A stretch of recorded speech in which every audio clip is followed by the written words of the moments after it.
إن الحمد لله نحمده ونستعينه ونستغفره ونستهديه ونستنصره ونعوذ بالله من شرور أنفسنا ومن سيئات أعمالنا من يهده الله فلا مضل له ومن يضلله فلا هادي له وأشهد أن لا إله إلا الله وحده لا شريك له وأشهد أن محمدًا عبده ورسوله أما بعد فإن أحسن الحديث كتاب الله وخير الهدي هدي محمد وشر الأمور محدثاتها وكل محدثة بدعة وكل بدعة ضلالة وكل ضلالة في النار اللهم صل على محمد وعلى آل محمد كما صليت على إبراهيم وعلى آل إبراهيم إنك حميد مجيد اللهم بارك على محمد وعلى آل محمد كما باركت على إبراهيم وعلى آل إبراهيم إنك حميد مجيد أعوذ بالله من الشيطان الرجيم بسم الله الرحمن الرحيم وَإِذْ جَعَلْنَا الْبَيْتَ مَثَابَةً لِلنَّاسِ وَأَمْنًا وَاتَّخِذُوا مِن مَّقَامِ إِبْرَاهِيمَ مُصَلًّى وَعَهِدْنَا إِلَىٰ إِبْرَاهِيمَ وَإِسْمَاعِيلَ أَن طَهِّرَا بَيْتِيَ لِلطَّائِفِينَ والعاكفين والركع السجود۔ اور ہم نے بیت اللہ کو لوگوں کے لیے مرکز و مرجع بنا دیا اور امن کی جگہ بنا دیا۔ وَعَهِدْنَا إِلَىٰ إِبْرَاهِيمَ وَإِسْمَاعِيلَ ہم نے باپ بیٹے ابراہیم و اسماعیل سے یہ عہد لیا أَن طَهِّرَ بَيْتِيَ لِلطَّائِفِينَ کہ وہ دونوں میرے گھر کو پاک رکھیں گے، للطائفین والعاکفین طواف کرنے والوں کے لیے، اعتکاف کرنے والوں کے لیے، والرکع السجود رکوع اور سجدے کرنے والوں کے لیے۔ بات یہ چل رہی تھی کہ ایمان، قرآن اور رمضان یہ باہم مربوط ہیں، ان کا ایک دوسرے سے بڑا گہرا تعلق ہے۔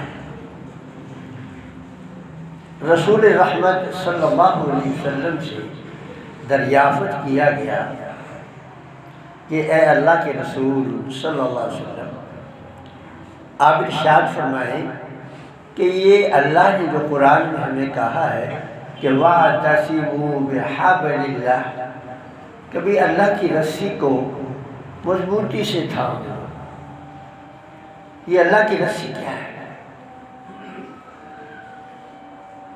رسول رحمت صلی اللہ علیہ وسلم نے فرمایا القرآن هو حبل اللہ، یہ جو قرآن ہے نا یہ اللہ کی رسی ہے، اور ساتھ ہی مضبوطی سے تھام لینے کی بھی تھوڑی سی صراحت کرتی ہے۔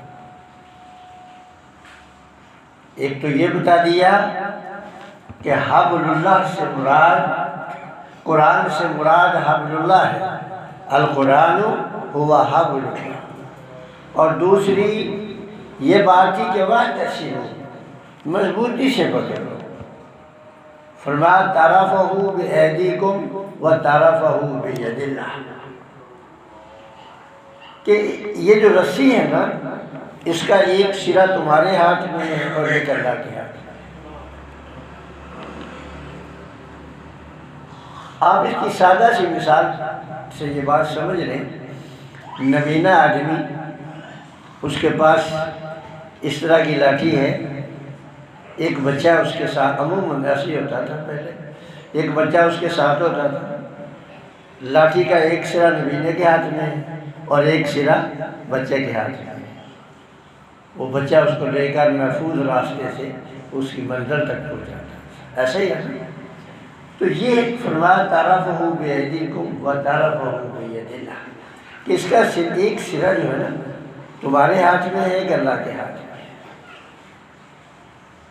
حضرت حذیفہ بن یمان رضی اللہ عنہ کہتے ہیں کہ میں نے پھر سوال کیا، حضرت حذیفہ رضی اللہ عنہ نبی اکرم صلی اللہ علیہ وسلم سے اکثر اسی طرح کے سوالات کرتے رہتے تھے۔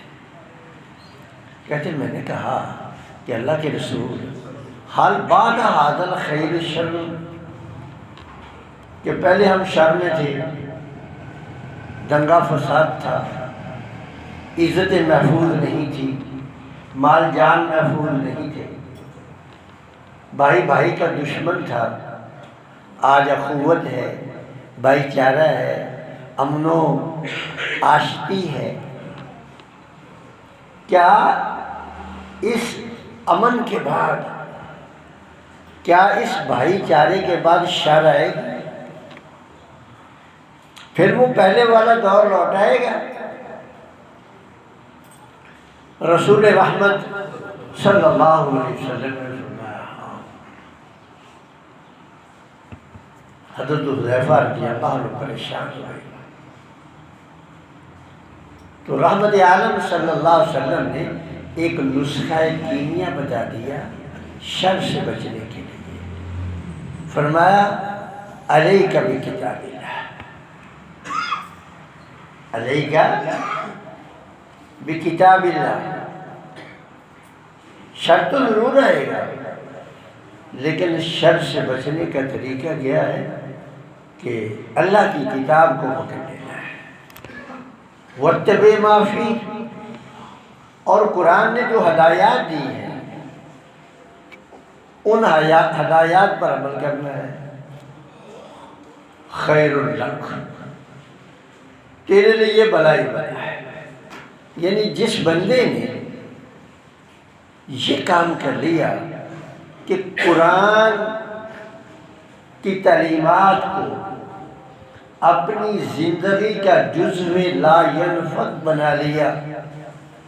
آزمائش تو آ سکتی ہے، یہ بات یاد رکھ لیں، آزمائش آ سکتی ہے، عذاب نہیں آ سکتا۔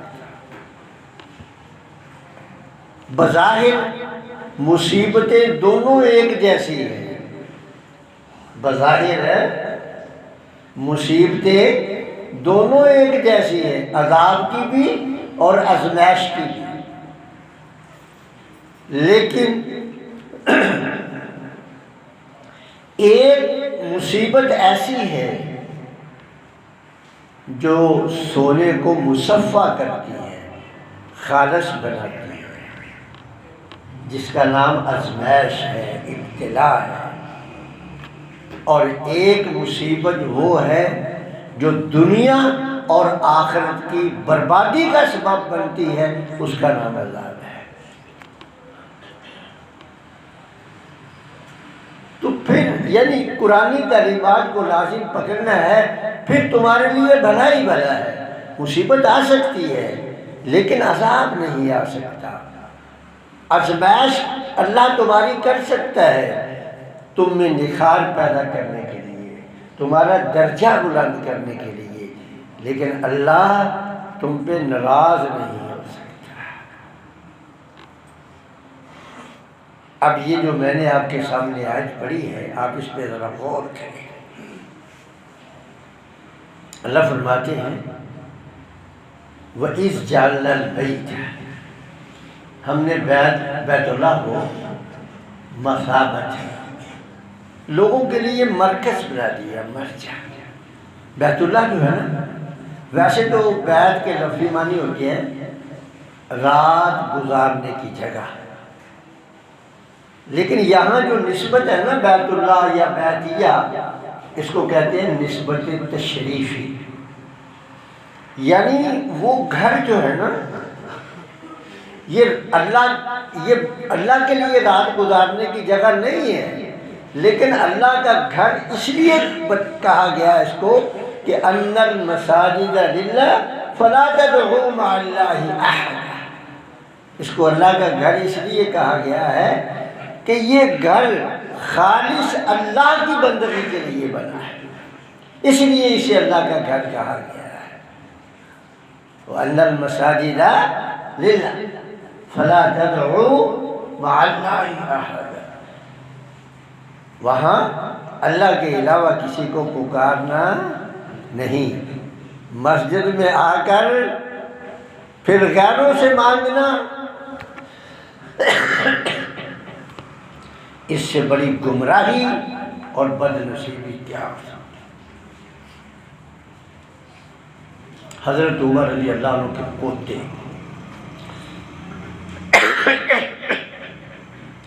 سالم بن عبداللہ، بات سننے والی ہے، حضرت عمر کے پوتے سالم بن عبداللہ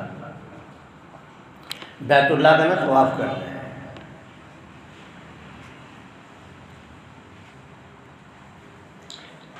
عبد الملک بن مروان بھی طواف کر رہے ہیں، وہاں ملاقات ہوئی، طواف للطائف، طواف کرنے کا۔ یہ اکٹھے پڑھتے رہے بچپن میں نا، اکٹھے قرآن و حدیث پڑھتے رہے۔ یہ عبد الملک بن مروان بھی بہت بڑا عالم تھا، بادشاہ ہونا ایک الگ چیز ہے، لیکن عالم بھی یہ بہت بڑا تھا، پڑھا لکھا نہیں۔ تو یہ عبداللہ بن سالم بن عبداللہ سے کہتا ہے کہ بھئی کچھ چاہیے، طواف کرتے کرتے، کیونکہ ساتھی تھے نا، کلیگ تھے۔ تو سالم کیا کہتا ہے؟ کہتا ہے جس کے گھر میں ہوں نا، اس کے گھر میں کسی اور سے مانگتے ہوئے مجھے شرم آتی ہے۔ وَأَنَّ الْمَسَاجِدَ لِلَّهِ فَلَا تَدْعُوا مَعَ اللَّهِ أَحَدًا۔ دیکھ لیں یہ ہے مطلب اس کا، لیکن یہاں کیا ہے؟ مسجدیں اللہ کی ہے، نعرہ حیدریہ ہے، مسجدیں اللہ کی ہے، نعرہ غوثیہ فلاں، نعرہ فلاں، مسجد اللہ کی ہے، مانگا غیر سے جا رہا ہے۔ سالم کہتا ہے کہ مجھے جس کا یہ گھر ہے نا، اس کے گھر میں مجھے غیر سے مانگنے میں شرم آتی ہے۔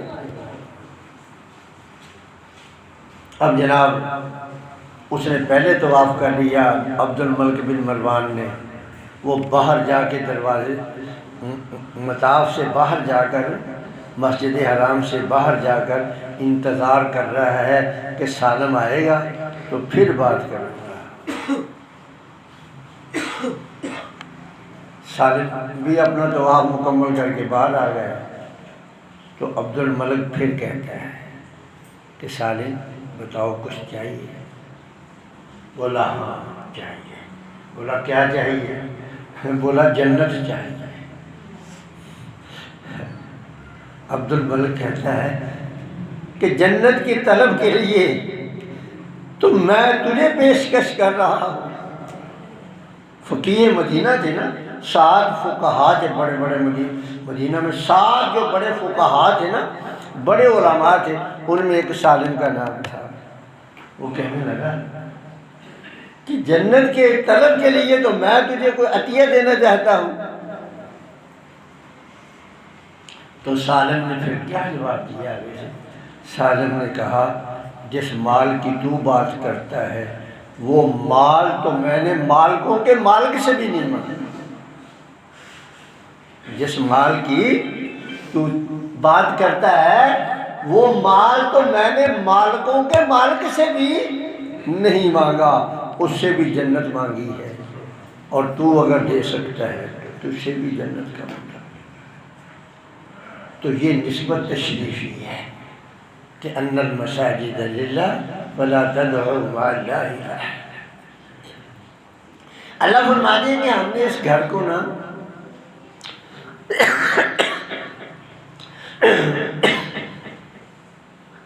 مرجع بنا دیا، مرکز بنا دیا، اور امن کی جگہ بنا دیا۔ اللہ مہربانی کرتے ہیں۔ اور وعدہ کیا لیا ہے؟ ان طہر بیتی للطائفین والعاکفین۔ باپ بیٹے دونوں سے وعدہ لیا کہ اس گھر کو پاک رکھنا ہے۔ پاکیزگی 2 طرح کی ہے، ایک ہے ظاہری پاکیزگی، صفائی ستھرائی، یہ پیشہ پیغمبری ہے۔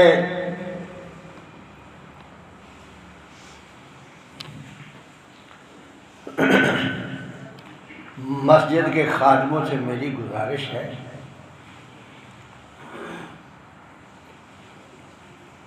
اس کام کو حقیر نہ سمجھیں۔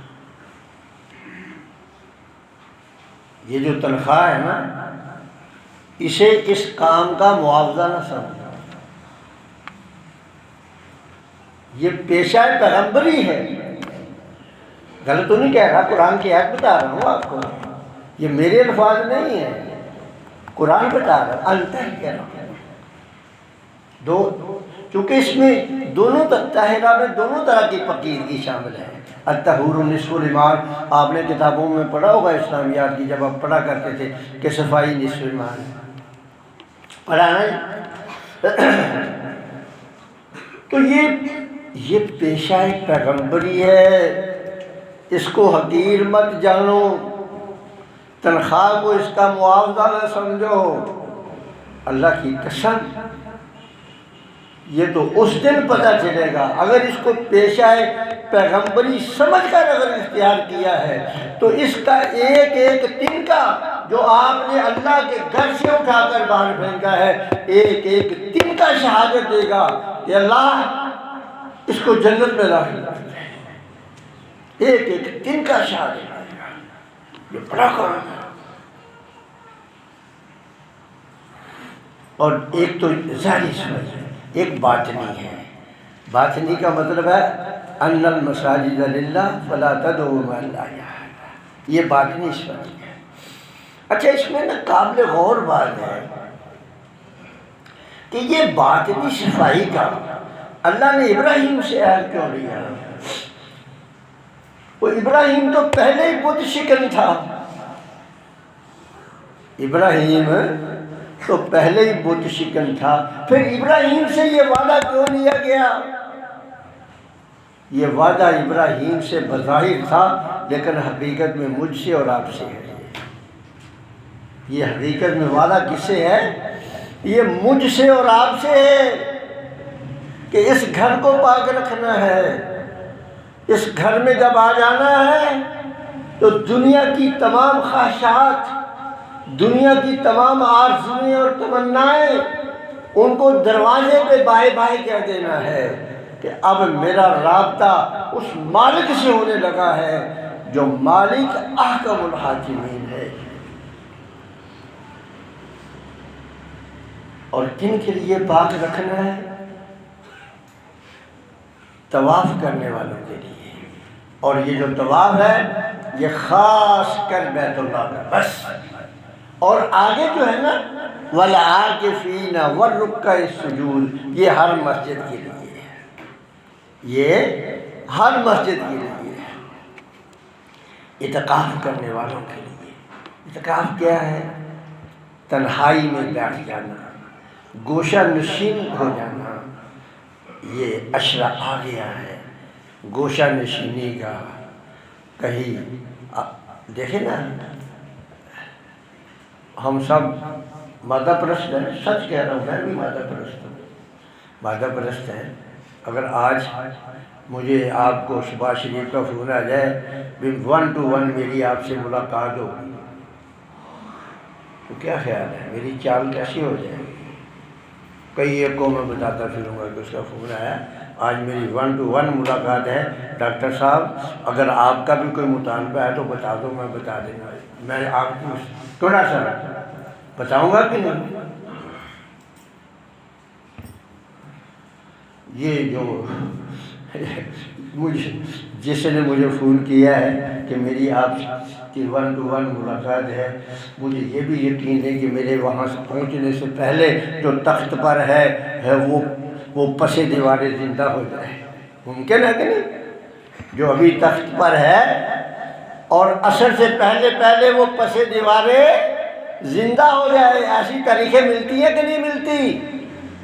ایسی تاریخیں ملتی ہے کہ نہیں؟ صبح وزیر اعظم تھا اور شام کو وہ قیدی رہا. لیکن آپ نے جو جس کے ساتھ گوشہ نشینی اختیار کرنی ہے، جس کے ساتھ آپ کی ان 10 دنوں میں 1 to 1 ملاقات ہونی ہے، وہ احکم الحاکمین ہے. اس سے آپ نے سرگوشیاں کرنی ہے، اس سے آپ نے راز و نیاز کی باتیں کرنی ہے. جب آپ نے اسے پکارنا ہے آہستہ سے، دبیبۃ النمل، یہ جو چونٹی ہے نا، یہ میرے اور آپ کے جسم پر چلتی ہے، تو اس کے چلنے کا ہمیں نہیں پتہ چلتا کہ چل رہی ہے کہ نہیں. پتہ اس وقت چلتا ہے جب وہ کاٹتی ہے. ایسے ہی ہے نا، جب وہ کاٹتی ہے پھر پتہ چلتا ہے. لیکن جب وہ ہمارے جسم پہ چڑھی تھی اس وقت پتہ نہیں تھا، ورنہ ہمیں اسی وقت اس کو پھینک دینا تھا. کاٹنے کہاں دینا تھا اس کا؟ وہ چل میرے جسم پہ رہی ہے، سن وہ رہا ہے. اس کے پاؤں کی آہٹ سن وہ رہا ہے، آواز نکلتی ہے، راز و نیاز کی باتیں ہو رہی ہے. وہ کہتا ہے لبیک یا عبدی، بتا میرے بندے تجھے چاہیے کیا، کیا مانگتا ہے تو. میرے بھائیوں، یہ جو 10 دن ہیں یہ رب کے ساتھ 1 to 1 ملاقات کے ہیں. اور یہاں آ کر اللہ کے لیے آپ کو اللہ کا واسطہ دے کر کہتا ہوں کہ یہ جو میں نے اور آپ نے، یہ ایک اچھا آلہ بھی ہے، اس میں کوئی شک نہیں، لیکن یہ شیطان کا چھوٹا بھائی بھی ہے. یہ ایک نفع بخش آلہ بھی ہے، لیکن یہ شیطان کا چھوٹا بھائی بھی ہے. مسجد میں آ کر اگر آپ نے اس کو کھولا، ویڈیوز، گیمیں، ادھر ادھر کی چیزیں اگر شروع کر دی تو پھر یہ شیطان کا چھوٹا بھائی ہے. اس کو ضرورت کے لیے استعمال کریں، اللہ کے لیے. یہ جو 10 دن ہیں، اس 10 دنوں میں اس کو بھی بہتر ہے کہ خیر بات کہہ دیں. لیکن اگر کوئی آدمی ایسا کوئی معاملہ ہے تو رکھ لینے میں حرج نہیں ہے، کوئی حرج نہیں ہے، رکھ لیں. بعض ضروری کام ایسے ہیں جس کی اسلام نے اجازت دی ہے. مثلا آپ کے گھر والوں کو پیسے کی ضرورت ہے، وہ بھول گئے ہیں کہ اس کا پاس ورڈ کیا ہے. آپ نے اے ٹی ایم تو ان کو دے دیا لیکن پاس ورڈ بھول گئے ہیں. وہ فون کر کے آپ سے پوچھ لیں کہ ابو جی، بیٹا جی، چچا جی، اس کا پاس ورڈ کیا بتا سکتے ہیں. لیکن یہ نہیں کہ امی کا کیا حال ہے، خالہ کا کیا حال ہے، ننی کیا کر رہی ہے، پکایا کیا ہے، آج کیا کون کوئی آیا گھر میں نہیں. بےہودہ باتیں نہیں کرنی. زیادہ سے زیادہ وقت اس مالک کے لیے وقف کرنا ہے۔ اور بیوی جو ہے وہ اگر کوئی اعتکاف میں بیٹھا ہے تو وہ اس کو اگر کوئی ضروری کام لاحق ہے تو بیوی بھی آ سکتی ہے، یعنی پابندی بھی اتنی نہیں ہے لیکن رخصت بھی اتنی نہیں ہے کہ جتنی ہم نے سمجھ رکھی ہے۔ اور عموماً دیکھا ایسے گیا ہے کہ جو 2-3 اعتکاف میں بیٹھے ہوتے ہیں نا، وہی گپے ہانکتے رہتے ہیں۔ اللہ کے لیے ایسا نہ کیجیے، یہ راز و نیاز کی باتیں ہیں، یہ 10 دن اس مالک سے کر لیجیے۔ میں نے پچھلے دفعہ رمضان میں بھی آپ سے عرض کیا تھا کہ یہ کچھ معلوم نہیں کہ اگلے سال ہم میں کون ہوگا کون نہیں، اب بھی کچھ معلوم نہیں کہ اگلے سال اس طرح ہم اکٹھے ہو سکیں گے کہ نہیں۔ آپ پچھلے سال سے لے کر اب تک دائیں بائیں نظر مار کر دیکھ لیں، کئی ایسے تھے جو ہمارے ساتھ یہاں تھے، آج من و مٹی کے نیچے پڑے ہوئے ہیں۔